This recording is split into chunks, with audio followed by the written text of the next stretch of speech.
Welcome in to the Rockies Insider. I'm your Rockies Insider inside of Coors Field, Patrick Lyons at Patrick D. Lyons on most social media platforms, and the Rockies Insider on YouTube, talking about what a wild finish Sunday's game was for the Rockies to pull one out with one of the best hitters, most underrated hitters in the game, and Ketel Marte at the plate with first base open, no less. Interesting decision made by manager Warren Schaefer, but it pays off. The Rockies take 3 of 4 from the Arizona Diamondbacks. And since that 8-game losing streak, Colorado is 5-1. Pretty wild. Saint Dinger in the chat, 3 in a row. I'm going streaking. So Colorado getting hot at just the right time as they are about to welcome in the Los Angeles Dodgers. Should I say first place Los Angeles Dodgers, because they did have a matchup against those San Diego Padres in LA. Dodgers won the first 2 games in that series, and they end up winning again on Sunday, 5-4 in a very tight ball game, 3-game sweep for the Dodgers. So they are even more red hot than just 3 wins against the Arizona Diamondbacks. But you take what you can get, and with that win, Rockies now on a 116 loss pace, and really probably better than that when you look at what Warren Schaefer has been able to do since he has taken over as manager of this club. So it does not look like it's going to be 122 or even 121 losses to tie the 121 loss Chicago White Sox from last season. There's a lot to get to, but we should probably start where the game ended with that final out. I don't know that I've ever seen a wilder out number 27 in a game. I'm sure there are plenty of them that were really good that could give this a run for the money. And certainly there was nothing on the line in this game today on that field behind me if you're watching live over on YouTube. But it was a play where you were already sitting on the edge of your seat because you had Arizona coming back. You also had Victor Vodnik unavailable for this game. That was something that was asked of Warren Schaefer before Sunday's contest, that he had pitched the last 2 games. So Juan Mejia was the guy to get the ball, a rookie in his first season who had yet to come in for a save opportunity. He gets the first out right away of Lourdes Gurriel, then back-to-back singles from Jake McCarthy and Tyler Locklear, then another single from Alec Thomas, third base coach. Not too aggressive there. I know there's been some issues with him this season for the Diamondbacks. So you get the bases loaded, sacrifice fly from James McCann, and with 2 outs and first base open, because it was a deep fly ball by McCann that advanced all 3 runners. We're down to a 1-run ball game, and Ketel Marte steps up to the plate. He was a late entry in this game for Connor Kaiser. Geraldo Perdomo on deck. He had already reached base 4 of his 5 at-bats. Once was through a fielder's choice, but I said it in the last Rockies Insider podcast. If you've been listening, Geraldo Perdomo is not the most underrated player. He is the player that no one is talking about that everybody should be talking about. Ketel Marte is just the most underrated player, but you're damned if you do, damned if you don't. And Warren Schaefer had a great response to this, was that if you put Marte on first base, you have 0 wiggle room. You have no opportunity to do absolutely anything with Geraldo Perdomo except pitch to him, and hopefully you can get him out, which is a tough assignment. But with first base open, we saw this earlier with, I believe it was when Geraldo Perdomo came up in the 5th inning, where Senzatela threw him 2 pitches. They were both balls, and ultimately they decided to put Perdomo on first base to put runners on first and second, so there would be a force out. So the idea is you have 2 pitches that maybe you can get the hitter to expand the zone and come away with a 1-1 count. And now all of a sudden that changes the mathematics of it. And now you can go at this hitter. Well, after a first pitch ball, Ketel Marte chased one that was not a strike. It was high up in the zone, and now it's 1-1. And on the 1-1 offering, Juan Mejia gets a pop-up in a weird space between first and second base, and Juan Mejia comes bounding off the mound to try to make the play, jumps up, catches it, and as he's immediately coming down from squeezing that baseball, Warming Bernabel just cross-checks him, knocks him down flat on his back, he's laying out for what felt like an eternity. And we weren't sure if we were going to get a reaction about him not being okay or that he caught the ball. I, from my perspective in the press box, did not think he caught it. Did not think he had caught the ball because a glove went flying. I thought that was Mejia's. No, it was actually warming Bernabel's first baseman's mitt. Mejia had his mitt on, had the ball in his mitt, caught his breath. He said post-game that he was really just trying to make Bernabel feel bad. So he caught his breath down there, got up. They celebrated, and Rockies take 3 in a row from the Arizona Diamondbacks in an absolutely wild finish. That was great. Jeff in the chat, thanks for joining. Final out was insane. Put it into Rockies lore. Yeah, I don't know where this one is going to end up. I know in talking with Juan Mejia, there's moments in which you can listen to a player give their answer to a question, but then you can also step back a little bit and think, how important is this moment going to be? Certainly for Juan Mejia, it's incredibly important. It's his first big league save. He said he is going to give that baseball to his mother and father without them, he wouldn't be here today in more ways than one. Just everything that they put into him as a human being, but also as a ball player to put him on this stage. So that baseball is going home to the family, which you love to hear that. You love to see that. So that in and of itself is tremendous. But looking forward, is this the start of a guy where in 7 years from now, everybody knows Juan Mejia as a late inning reliever or closer, whether it's for the Rockies or another team? Is this the start of something? Or is this just a moment for a ball player? We don't know. That is the beauty of baseball, is the human element in all of it. So it was great talking with him post-game with Edwin, who does a great job translating as part of the Rockies communications team. And I asked him if that was the most athletic play he had ever made. And basically said, yeah, when he jumped up or when he leapt off the mound to run towards the baseball to make that catch, he said, God, please give me wings because I need to make a catch. And he made that catch. And that was just absolutely incredible. I don't know what more to say about that. Great play for the Rockies, who cap off another come from behind win. Antonio Senzatela came off the IL in this start, didn't make any rehab appearances at all. So just kind of did the live BP thing, went out, and he was really good. He was really good in this performance, went 5 innings, did not allow a run. There was some traffic, but in 5 innings, you only allow 6 base runners for Antonio Senzatela. That's pretty good. 4 hits, all singles, walked 1, hit a batter, struck out 2. So did well in his 61 pitches. 75 was the magic number, according to Warren Schaefer, where they were looking for him to be at no more than. And so with 2 lefties and a right-handed hitter coming up in the 6th, it seemed like that was a good opportunity to go to the bullpen. And it may have been, but it did not work out so well, as Luis Peralta, who was one of 2 players to get activated before today's game, did not look very good. He gave up a base hit to all 3 hitters. In fact, gave up a home run to it was Corbin Carroll, and then immediately a home run to Lourdes Gurriel. And just like that, Antonio Senzatela, who was in line for the win, was now up for the no decision. Gave up a hit to Jake McCarthy, and that was the end for him. Dugan Darnell did his thing for an inning. Anthony Molina, Jimmy Herget, and then Juan Mejia did allow 1 in the 9th, but they go ahead and get the win. As I said, Senzatela activated, Peralta called up, and Schaefer said Peralta and really all of their relievers need to be ready to go multiple innings with where the rotation is at and where the bullpen's at right now. Peralta not able to record now, get an inning or even get multiple innings in that game. Bradley Blaylock and Ryan Rollison, who got his first big league win on Saturday, immediately sent down. Schaefer in the postgame was great. If you're not watching on Rockies Baseball Network, discuss that.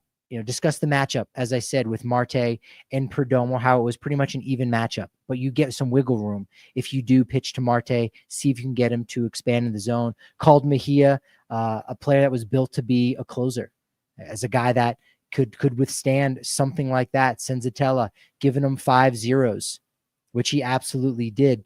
And how Colorado continues to come back and to chip away at leads that this is a team where they don't quit. They continue to battle, and it's a roster that is fighting for each other.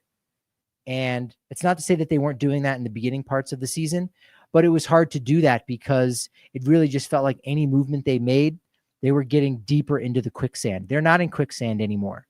You know, they're not in a good spot right now. They're in the gutter, whatever you might want to say as a franchise, as an organization. But right now, the players themselves don't really feel like they are in quicksand or they're in the gutter. They're there trying to establish themselves, trying to make a name for themselves, trying to win ball games because every day they have that opportunity. And that's what they have an opportunity to do, and not, as Schaefer said when he first took over, wallow in a pit. And they're not going to wallow in a pit. So they're going to continue to fight back. Ryan Ritter came through in a big spot. Warming Bernabel continues to put the ball in play. Mickey Moniak came up. He delivered the go-ahead when it was 5-4 with a 2 RBI single. He was 1 for 4 on the day. So the rally came in, everybody chipping in. You had back-to-back hit by pitches. Braxton Fulford and Hunter Goodman was a strange one. Ritter with the 2 RBI single. Then Mickey Moniak, the 2 RBI single after Tyler Freeman ended up grounding out. So Moniak continuing to play well. He's cooled down, it feels like, a little bit in August. But overall, this is a guy who leads the team with a .323 batting average with runners in scoring position. That's going to bump up. That was the number going into Sunday, a .646 slugging percentage with runners in scoring position. That is the 3rd best in the National League. Minimum of 75 plate appearances. It's wild to think that both Mickey Moniak and Tyler Freeman played 0 games with the Rockies in spring training. Correct me if I'm wrong.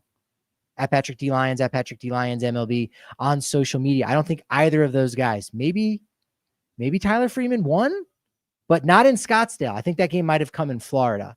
But both those guys picked up right before the start of the season, and they end up being the best pickups for this roster. So a wild game. No, that's not my phone ringing. You probably can't hear that. This is the first time I'm able to do a show here at Coors Field where there isn't something going on at the field, some post-game event. Wild the Innocent late inning Coors Field runs are my favorite. Rockies did it on Saturday. They were down by 5 runs in a wild 10-7 win. So, you know, the silver lining is you win. You don't really need to have a silver lining when you win 3 games in a row. But you know, when you look at the fact that, you know, Peralta couldn't get his job done, that the offense was shut down by Nabil Krismat for the Diamondbacks, who was making his season debut in the majors, who was making only his 2nd career start since debuting with the Cardinals back in 2020. That was a start back in 2022, 3 innings with San Diego against the Diamondbacks, coincidentally. So Krismat, 5 innings pitched, 3 hits, 1 walk, 1 run, 5 strikeouts. You didn't have Goodman or Karros in the starting lineup, but as I mentioned earlier, Goody was called upon with 2 runners on base. He ends up getting plunked. Karros comes in to pinch run for him, stays in the game at 3rd base. But Saturday, 10-7 win, their 4th 5-run comeback win of the season. They scored 2 in the 7th, 6th in the 8th. Their 4th comeback win after trailing by 5+ runs are the most in the majors. Also, what do they have in common with one of the best teams in the American League, the Detroit Tigers? Well, the 8th inning in which they scored those 6 runs on Saturday night. It's the 4th time this season the Rockies have scored 6 or more in the 7th inning or later, tied with Detroit for the most such occurrences. Tyler Freeman was huge. He delivered the big blow with his 3 RBI game, that home run that was a no-doubter. It's only a second home run this season, 1st career homer with the Rockies at Coors Field, but it was a no-doubter halfway up the bleachers. Little bat flip with his player's weekend bat, acknowledgement to his teammates.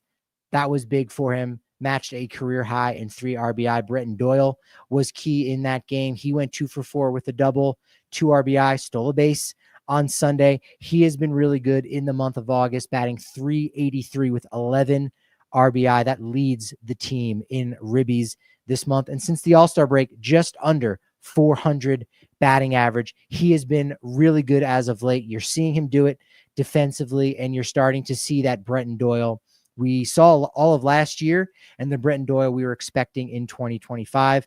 I feel like 2026, Brenton Doyle can get himself back on track. Will he be a Ryan McMahon where you get the same kind of production each and every year without that extra step forward you think is in the tank? If that happens, that's okay. You still want guys like that. You still need guys like that in a major way, especially the Colorado Rockies. Of course, what the Rockies need more are players like Doyle, Tovar, to take the next step forward, to become a superstar, to become a perennial all-star. But you'll take that right now from Brenton Doyle as he rebounds in the second half and is one of those key guys that seems like he's always in the middle of these comebacks. Like Felix says, the comeback boys. That's right. The comeback kids, the cardiac kids, you name it. That certainly was fun. Chase Dollander on Saturday wasn't able to finish the fifth inning. 4 2/3, allowed 5 runs, 4 of which were earned. But since coming back from AAA, 9 2/3 innings pitched over 2 starts, 5 earned runs. You like that he did not allow a home run. And if you include his final start on July 6th before he got demoted, we're looking at 3 consecutive starts without allowing a homer. He had a different 3-game start stretch without a home run. So we'll see if he can keep that stretch going against the Dodgers on Thursday. Some serious thoughts about attendance. Not great. Turnout wasn't great. I know on Saturday, I forget what that number was, maybe around 25, but you had the Broncos at Mile High against the other team from Arizona, Laney Wilson at Ball Arena. And if you want to avoid chaos like that on a Saturday night in Denver, you're probably going to stay away from the ballpark. Going into Sunday, Rockies were down a little over 2,000 per game through the first 61 games of last year. You can compare the two. Rockies down 2,000. So we're starting to see, it seemed like through the first half of the summer, attendance wasn't really changing much. It has dipped slowly, every year since really 2021, since 2022. But we weren't seeing that on a per game basis. Now, with the Rockies so far out of it, football season starting up, kids are back in school. I know Dodgers are coming to town. I know we got one more series with the Cubs, which will be on Labor Day weekend. That kind of chaos that can come with Labor Day travel, I think that could keep some people away. Will they get 40,000? Sure, absolutely.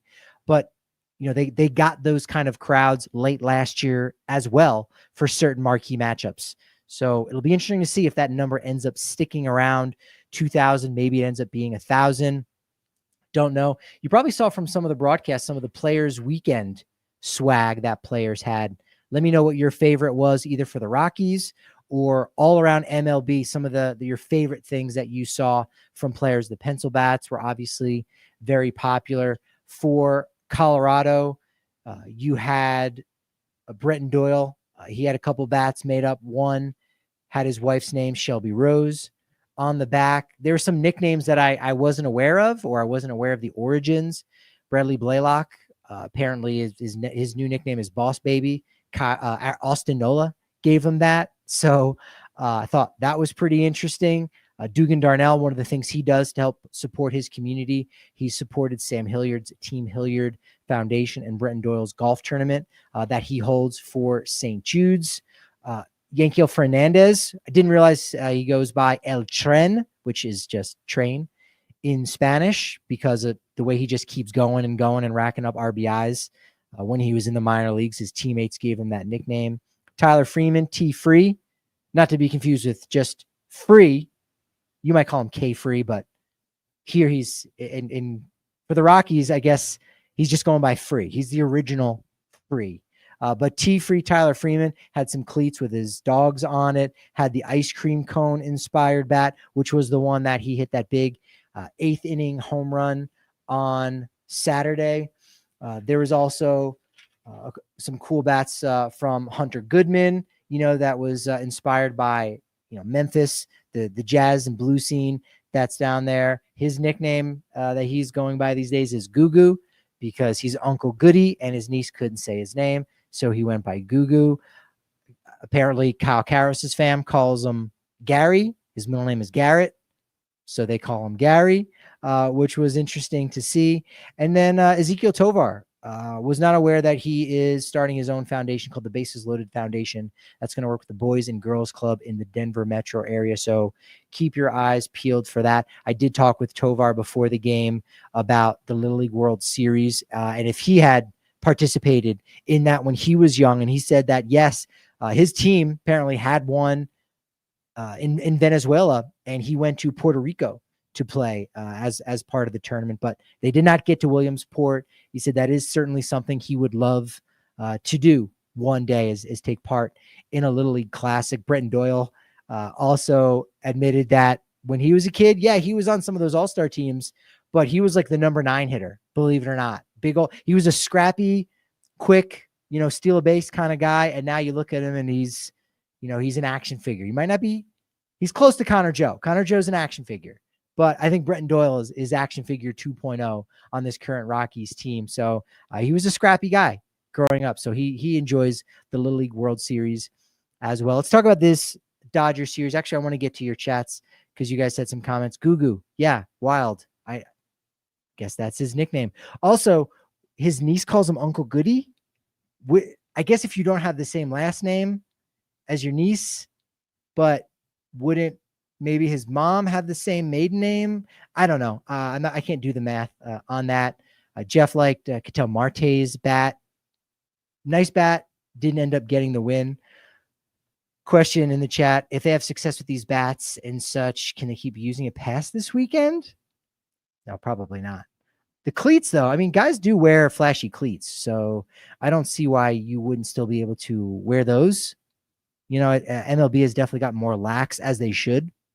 They've got more lax on the belts as well. I think Warming Bernabel has like a collection of belts. He had some green ones that look like, snake scales. So he's got some interesting ones coming up very soon. But this 4-game set, we've got Dodgers, Rockies, both teams playing well coming into the series. 3-game winning streak for Colorado. 3-game I think 4 games for the Dodgers. But Monday, we've got Kyle Freeland against Yoshinobu Yamamoto. Yoshi, 5th in the National League with a 2.84 ERA. 27th birthday he celebrated on Sunday. Tuesday, lefty Austin Gomber against righty Emmett Sheehan. 3.86 ERA. Don't sleep on Emmett Sheehan. And then Wednesday, get your ducks in a row. Go to bed early tonight. Finish watching this or listening to this. But go to bed on Monday and Tuesday night nice and early so you can head out to the ballpark on Wednesday, because Shohei Ohtani will be making his first ever regular season start at Coors Field. That's right. He never did it with the Angels. He's going to do it with the Dodgers. Tanner Gordon gets the assignment against Shohei Ohtani. He's 0-0 with a 3.47 ERA. I'm not sure he's been in the game long enough to get a decision. He's been in the game long enough to get a loss, but he just hasn't earned a win yet. Of course, some of you are saying right now, Patrick, don't forget about, I didn't forget. Ohtani famously started the 2021 All-Star game here in Denver, was both the pitcher and the DH simultaneously. They changed the rules for him for the All-Star game. Then they changed the rules for him in the regular season and postseason, and rightfully so. I'm okay with that. But he has never started at Coors Field in Denver, Angels or Dodgers. He hasn't pitched for the Dodgers even before this season. He has pitched on the road against 20 different teams. This will be his first in Denver. And then Thursday, how about this matchup? I like this matchup. This is a cool one. This feel like it happened a lot more to Chase Dollander early on in the season. Then he got a break. Now he's back on, the Cy Young Award winner, future Hall of Famer track. It's going to be 2-9 Chase Dollander and a 6.43 ERA against lefty Clayton Kershaw, who's 7-2 with a 3.01 ERA. If given your druthers, I imagine you'd probably want to go see Ohtani start against anybody. It's going to be Tanner Gordon on Wednesday. But maybe, certainly a close runner-up is going to be Dollander against Kershaw, right? Maybe.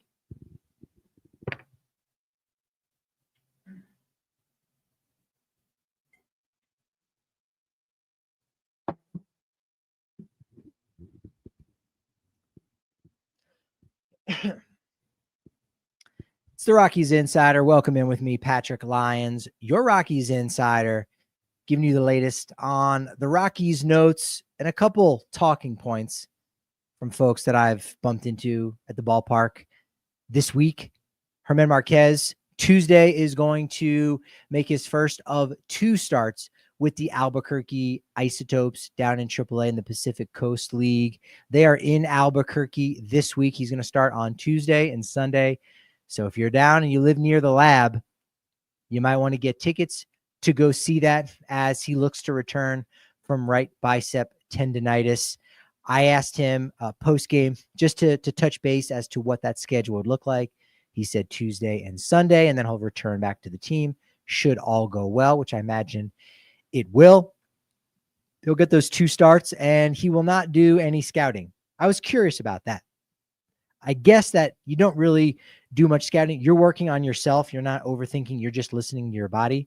But it's probably one of the reasons why a lot of guys, when they do go out to rehab, their numbers aren't very great, or they don't go deep into the game because they are not necessarily trying to get outs or attack hitters' weaknesses. Certainly their battery mate, their catcher, is going to know how to approach each individual hitter because the PCL is somewhat of a small league and teams do play each other a ton. And the catchers are preparing. They're trying to set their pitchers up for success. But even still, Márquez, he's just going to go out and do his thing against the Las Vegas Aviators twice this next week, the AAA affiliate of the A's. And Renee Deckard, if you're not already subscribing, got to show her some love. She does an amazing job for Purple Row and Pitchers List, but she's got a really great blog called Rockies Pitch, where she really goes through whether or not Germán Márquez should return to the Colorado Rockies. Should he come back? Would he come back? What's the likelihood of something like that? It's something, going into this season, I've said many times, Márquez and Gomber, until they're traded from this team and until they are blown the doors off competition, I could see both of those guys returning on a 1-year deal because they know the organization well. They're probably going to get more money from Colorado than somewhere else. But if you are Gomber or Márquez, both free agents at the end of the season, you may need to start thinking about, the remainder of your career. And right now, a 1-year deal at, say, $2-3 million more to stay in Denver than any other team is nice, but your earning potential could be a lot more if you take $2 to $3 million less on a 1-year deal with any number of other teams that you might be able to work with, learn a couple things, make various tweaks, and now all of a sudden you enter the free agent market after 2026, and you can more than make up for that $2-3 million that has been lost. And it's really about betting on yourself versus not. That's my opinion on that. If, again, either of those guys decide that they want to return to Colorado because of that familiarity, certainly for Márquez and Gomber too. Let's not forget, he has been on this roster since 2021. He has put some roots down in Denver and in Scottsdale, Arizona. So for those guys, it might behoove them to stick around. And with the state of the young Rockies pitchers right now, still struggling a little bit, we know that free agents don't necessarily want to come and pitch in Denver. I could see one, if not both of those guys coming back. Could John Gray come back? Put a pin in that. I will get to that in just a second. Felix, you know what? I'm going to go ahead and address this now. Thoughts on the Ariel Amador tweets. I was asked by somebody to investigate this, and I didn't, because I think it's pretty obvious that, not that somebody has hacked Ariel Amador's account. Someone has just made a fan account for Ariel Amador, and they're paying the whatever it is, $8, $16, $40. There's all kinds of different check marks that you can get on Twitter, on X. And so this person has done a good job of trying to look like Ariel Amador from just generic tweets of like, hey, thanks for, showing me some love, putting some tweets out there in Spanish. But that's not Ariel Amador. It's not Ariel Amador. I don't think we should be able to figure this out, right? We should be able to figure this out, because I think it's Ariel _Amador. It doesn't matter. It's not Ariel Amador. You don't have to worry about that. He did get sent down a couple days ago, but that's not Ariel Amador. Come on, right? All right, where were we at with the notes? Minor league notes. It's important to note over the weekend, of course, with Michael Toglia, went 4 for 5, double shy of the cycle on what was his 27th birthday. So 1 day short of Yoshinobu Yamamoto's birthday. Since rejoining the Isotopes, 395 batting average, 452 on base, 711 slugging percentage, 3 home run, 9 RBI. How do you feel about that? How do you feel about Michael Toglia going back down to AAA and mashing? Did he make changes? I don't know. Does he need to make changes, or is he just a player that rakes at AAA? You got Warming Bernabel still doing big things over at first base, putting the ball into play. We're seeing somewhat of a winning formula right now with Colorado making a lot more contact between Tyler Freeman and Warming Bernabel, Ryan Ritter too, just putting the ball in play, laying down bunts here and there. Sure, it is certainly not, the type of offense that you're going to be excited about going into next season, saying, hey, this is a great offense that can thump. No, but it is an offense that is going to be competitive and is not going to totally get shut down with strikeout after strikeout after strikeout. So where is Michael Toglia's place going forward? I know Keston Jerez is there in AAA. He's not on the 40-man, not a threat. Great bat, not a threat. And then Blaine Crim just got recently picked up. Still don't know that, he is going to have a long future with the Rockies. We'll wait and see, but, Michael Toglia is out there doing some things. Might be wise to explore a trade this offseason. I think that would just benefit both parties because Toglia is not, getting what he needs in terms of opportunities in the majors. Despite, again, this is a guy who has 25 home runs last year. Don't you think he deserves more opportunities? And then you've got the Rockies who are ready to move on because, maybe he isn't doing certain necessary things they want him to do. And you've got other guys maybe more worthy and, certainly doing the right things in the organization that can play that spot over at first base. So it might behoove both parties to shake and go their separate ways. I think that's been true for a lot of guys in the Rockies organization when it becomes clear that this player is no longer making a certain amount of growth. You need to move on from those things and get what you can. Because Michael Toglia, there are other teams looking at him saying, damn, you know what? We're so impoverished, we could use a guy like that, either on our bench or maybe this is a guy that could start most days over at first base. Well, guess what? That organization that is so impoverished and in need of a first baseman, they might have a pitcher or two that just is frustrating them and is not doing the right things and is struggling. Hey, you know what? Your headache for my headache. They both have upside. It's a win-win trade. Take that risk. And if Michael Toglia goes out and he hits 30 home runs next year at the Pittsburgh Pirates, good for him. But you need to worry about keeping your house in order. You need to worry about trying to put together the right pieces to get yourself back into relevancy, not just contention, relevancy, getting yourself back to 500. And if Michael Toglia is not a part of that plan, which it really appears he's not right now, say goodbye, move on, wish him luck, allow him to have somewhat of a career of himself. Wild in the chat saying, I don't think I could warm up to the idea of Toglia returning. That's right. What happens if Warming Bernabel, ends up cooling down and is less warming Bernabel and more like cooling Chilliams? It's my dad joke of the day. When he's not playing well, he is cooling Chilliams. Yep. Thank you. I'll be here all week. Make sure you tip your waitress. Brody Brecht over the weekend lowered his ERA to 3.09 with single A Fresno. He's only allowed 17 hits, 8 walks, and 35 strikeouts through his last 7 starts. 2.51 ERA through his last 4 starts. You like those numbers?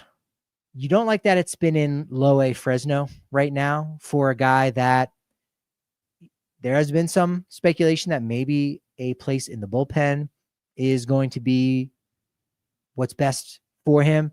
We still don't know yet where his future is at, but Once he makes that jump to high A, hopefully he'll get an opportunity to make a couple starts with Spokane. Maybe you get to see him at Double A next year. By the end of 2026, we should have an idea whether or not Brody Brecht can continue to be a starting pitcher with this organization, or if a move to the bullpen is better for him. I mean, you look at Jaden Hill taken in the second round out of LSU a few years ago, and sure, this was a guy that was coming off of Tommy John surgery, so much different situation. And it was just too much, took too long to get Jaden Hill built back up to become a starting pitcher. Brody Brecht doesn't have to deal with that hurdle, doesn't have to deal with that obstacle. So that certainly benefits him. But in low A, doing those things, let's see if we can do that in high A. And I think Brody Brecht is going to be able to continue to have that kind of success going forward. Speaking of big starting pitchers, I mentioned it before, John Gray, not sure if you saw this, but over the weekend was placed on waivers by the Texas Rangers. Then the next day was placed on the injured list with thoracic outlet syndrome. Awful to see that. You don't wish that on anybody. Now, he is going to be a free agent after the season, and I would have thought going into the offseason that maybe he was a player who could return to Denver. Like maybe that's possible, but now certainly with thoracic outlet syndrome, something that really ended a teammate of Gray's, Scott Oberg, abruptly ended his career, that might not be in his best interest or his best personal health to come back and pitch at altitude. I also think that, John Gray still has a few years left ahead of contributing and being a quality starting pitcher. 2023, he was somewhat of a hero in that World Series, winning a championship, getting a ring. You throw out this year where he's only been used as a reliever and again, suffering from the thoracic outlet syndrome and other things, his body just not cooperating. And those first 3 years in Texas, 4.16 ERA, 3.4 wins above replacement. Now, okay, sure, that's on average of a little over 1 or 1.1 wins above replacement and a couple IL stints. But if you're averaging something like 25 starts a season and you're doing it in the low 4s, guys like that can have careers. Guys like that are going to be wanted by teams. And if there's other teams that are going to want John Gray, that means the price is going to be that much higher for Colorado. The want, the ask, the need to come back to Colorado is going to be slim. So I don't think a reunion between John Gray and the Rockies is going to be very likely this off season. In the chat, poor John Gray, I was a big fan when he was in Colorado. Absolutely. Yeah. Great guy, nice guy, very down to earth. It would be great, to see some of these guys return. On the other hand, you hope that they don't return because Colorado has moved on and they are now trying to win ball games, and they are only bringing in players who can contribute to a winning culture, not someone that's going to make fans feel good. And that's not to say John Gray can't be that guy. He can, but everything would have to line up with John Gray being someone who is going to be able to contribute and fits the needs of the Rockies when they are about to get themselves in and around 500 and start, making strides towards being a wild card team in 2 or 3 years. So yeah, maybe that happens. And Colorado really hasn't been fond of bringing guys back that were fan favorites or bringing back guys that were, beloved by Rockies fans, for spending several years in Denver. They just really haven't done that at all. Adam Ottavino was a guy that I think everyone was clamoring for, whether you were a Rockies fan or you were just someone who wanted to see good baseball at Coors Field. It seemed like Adam Ottavino was the perfect guy to come in and be that veteran leader in the bullpen and also contribute something and maybe be a really good trade chip to go win a World Series with another team and then bring back a prospect, a win-win situation. It just doesn't seem like the Rockies have really been interested in those kind of reunions, A, and then B, those win-win situations of let's bring in some veterans and then let's trade them at the deadline. They brought in a ton of veterans at the beginning of 2022. And then, of course, at that year's deadline, only team in MLB to not make a trade. And you still see some of the veterans that are around on this roster contributing, some doing big things, some not so much, but they had some value, and the Rockies decided to hold on to them, making only those 3 trades at this year's deadline. It was also said to hear that on Saturday, Zach Wheeler was having blood clots near his shoulder in his upper extremity. It's interesting because he did announce earlier this season, I don't know if you saw that, but that he didn't really want to play for that many more seasons. He's already 35 years old, but he's pitching his best baseball. For a right-handed pitcher, it's almost rare to be pitching your best baseball this late into your career. Was a top prospect, was a big Giants prospect, traded to the Mets for Carlos Beltran at the deadline. That was a good deal for the Mets at that time. And it never really came together when he was in New York. It wasn't until he joined the Phillies that it really started to click for him. So again, maybe similar to John Gray, knew something wasn't right going on in his body, wasn't able to get right. Hopefully he'll be able to return. We'll get to see him this postseason.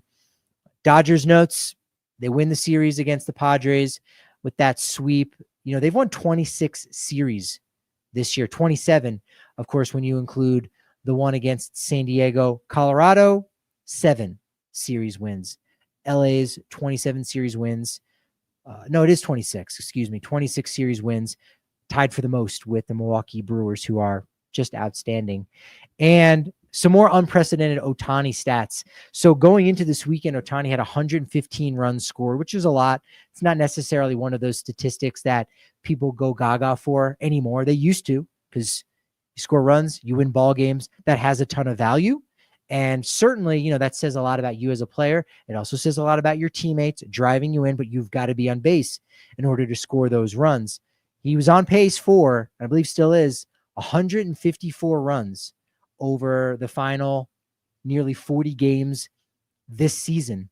And think about this. Ronald Acuna Jr. scored 149 runs in 2023. He's the only player to do it in the previous 17 seasons. The last guy to score 150 runs or more in the majors was Jeff Bagwell, Hall of Famer, back in 2000. And he was the only one to do it since 1949, when Ted Williams was able to do that. So Shohei Ohtani, absolute rarefied air. Last little bit, unless the chat has anything else you want to get to. Great point. Chris Iannetta, one of the few that returned, and that was in the middle of the 17-18 run where, hey, they needed a bat, they needed a veteran catcher, and he checked off all those boxes. So by no means was it, hey, let's feel good about someone that was around in 2009. No, this was about a guy that was still contributing and still doing big things. Iannetta, incidentally, when he did come back and was a part of the 2018 run to the postseason, that was his 3rd postseason run with Colorado. Was there in 2007 and 2009. Only Chris Iannetta and Carlos Gonzalez has ever made 3 postseason clubs, or was a part of 3 postseason contenders for the Colorado Rockies. Cargo doing it 2009, 17, and 18. But the last little bit I'll talk about today was, of course, plenty about the Savannah Bananas, but talked with a former big leaguer at the ballpark over the weekend about not necessarily a senior baseball league, but just this idea, it's how great it is to see some of these players come back and play, like Ubaldo, like Vinny Castilla. You'll hear some audio later this week on the Rockies Insider podcast. I talked to Vinny Castilla one-on-one about what his experience was like last week for the Savannah Bananas. Had some great lines, had some great insight about what it was like for him to be back at Coors Field with the crowd going wild. You will hear that on the audio side. Make sure you're subscribed to the Rockies Insider podcast, Spotify, Apple Podcasts, you name it. You will hear that exclusive audio there. But I'm not sure if you knew about this, but in 1990, it was basically 1 year. It was called the Senior Professional Baseball League, aka the Senior League. And it was retired ball players who were age 35 or older. They allowed catchers who were 32 or older to participate. And it all took place in Florida, where most of these guys lived. You had 2 Hall of Famers in the league at that time. Raleigh Fingers, Catfish Hunter played. There are some other notable names: Vida Blue, Earl Weaver. The league MVP was Ron Washington. Yeah, that Ron Washington. They played a 72-game schedule. Attendance wasn't great. It was only about 1,000. I don't think it was on television anywhere. If it was, it might have just been local. That's certainly something that could change were this concept ever brought back.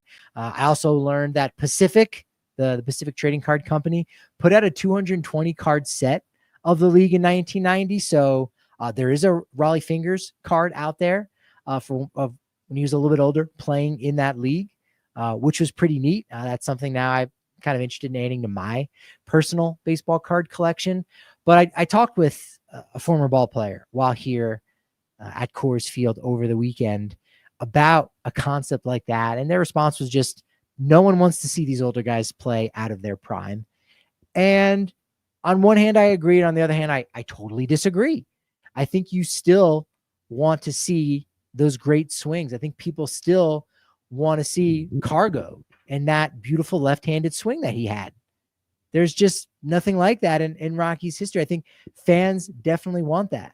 Or Larry Walker, give us that iconic swing when on turn ahead the clock day with holding that bat up. Like people like nostalgia right there. That has a lot of value.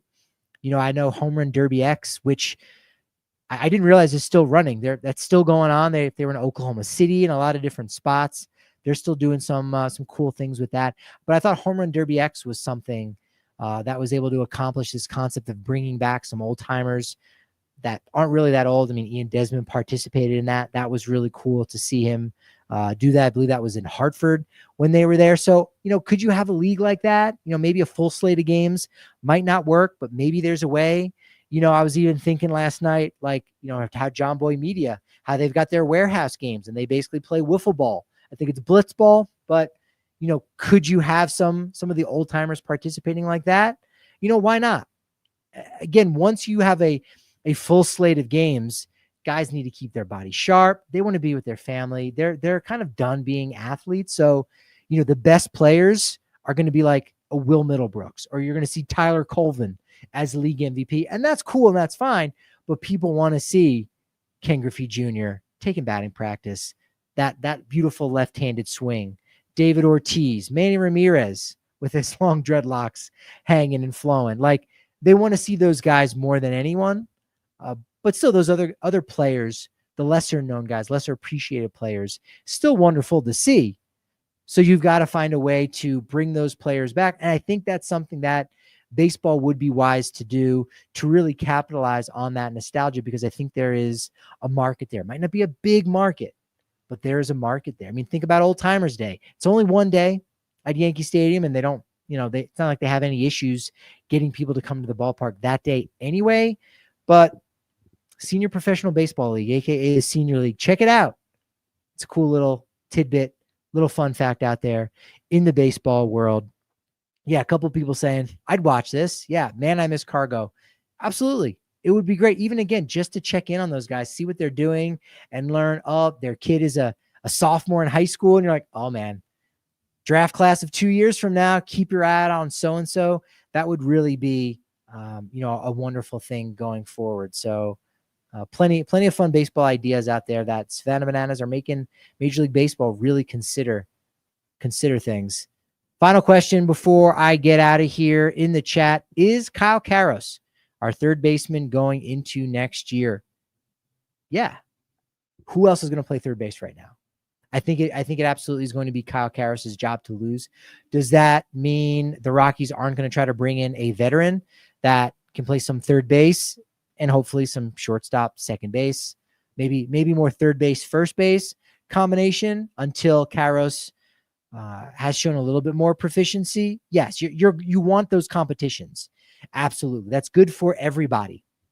Because if Karros is just maybe not having a good spring, not doing enough of the right things, maybe confidence has taken a hit, it actually would benefit him from going down to AAA for a little bit and starting 2026 down with the Isotopes. And then you need somebody there at third base here at Coors Field. So you're going to bring in some competition. You know, is it going to be more of a veteran on a minor league deal, a non-roster invitation? More likely than not, first base is still a major question. So if you can find a guy that checks off both boxes, the first name that comes to mind is not a good name because I don't think he's with anybody right now. And, he certainly was a flop for the Cincinnati Reds and Heimer Candelario, but a player who can play some third base, can play some first base, and maybe you have a 3-player platoon, a 3-player rotation between first and third base. Karros, Bernabel, if he is now your first baseman of the near future, and a Heimer Candelario kind of guy, but not him. Maybe him. Why not? Sign him on to a non-roster invitational deal.